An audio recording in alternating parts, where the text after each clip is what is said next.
بسم اللہ الرحمن الرحیم، السلام علیکم۔ فرسٹ ایئر اردو ہمارے پاس الحمدللہ پورا کورس مکمل ہو چکا ہے۔ اب ہم گرامر کے پورشن کی طرف آ گئے ہیں۔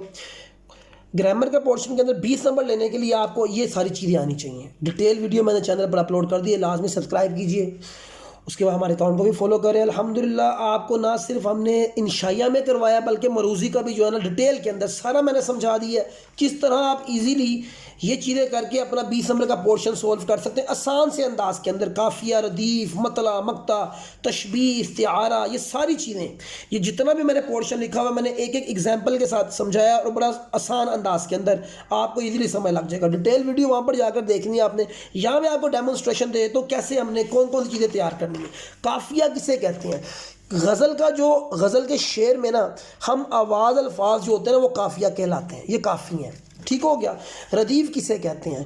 ہم شکل بھی ہوں ہم آواز بھی ہوں۔ دیکھیں یہ شعر ہے، گل کو ہوتا صبا قرار اے کاش، رہتی ایک آدھ دن بہار اے کاش۔ تو یہ قرار اور بہار نا ہم آواز ہے، ہم شکل نہیں ہے، لکھنے میں سیم نہیں ہے، تو یہ قافیہ ہے۔ قافیے کے فوراً بعد جو الفاظ آتے ہیں نا جو ہم شکل بھی ہیں، دکھنے میں بھی سیم ہے، بولنے میں بھی، یہ ردیف کہلاتے ہیں، ٹھیک ہو گیا، سمپل۔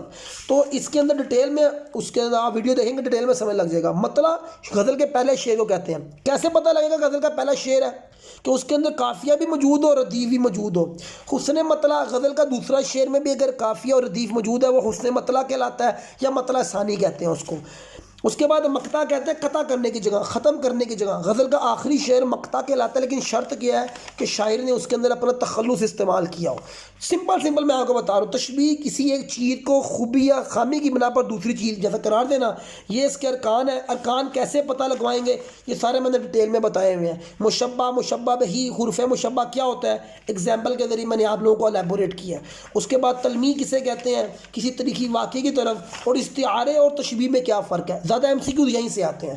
تو یہ الحمدللہ اس کے علاوہ اگر کسی بچے نے آن لائن کلاسز کے لیے مجھ سے رابطہ کرنا ہے، کیونکہ ہمارا بیچ چل رہا ہے، اس کے اندر سیکنڈ جو ہے نا اب ہم نے کوشش کرنی ہے کہ ہم جنوری کے اندر آپ لوگوں کے لیے کوشش کریں کہ سٹارٹ کر دیں۔ جو بچے انرولڈ ہونا چاہتے ہیں پیڈ گروپ پہ، لیکن یہ ہے کہ انشاءاللہ پیپر کی پوائنٹ آف ویو سے آپ کے لیے فائدہ ہوگا۔ اور بقایا سارے سبجیکٹس جو ہے نا آلریڈی چینل پر اپلوڈ ہے، لازمی دیکھ لیجئے، جس میں اردو، اسلامیہ، ترجمہ القرآن، انگلش، فزکس، میتھ، تو یہ پورا ایک پیکیج جو ہے نا آپ لوگوں کے لیے اویلیبل ہے۔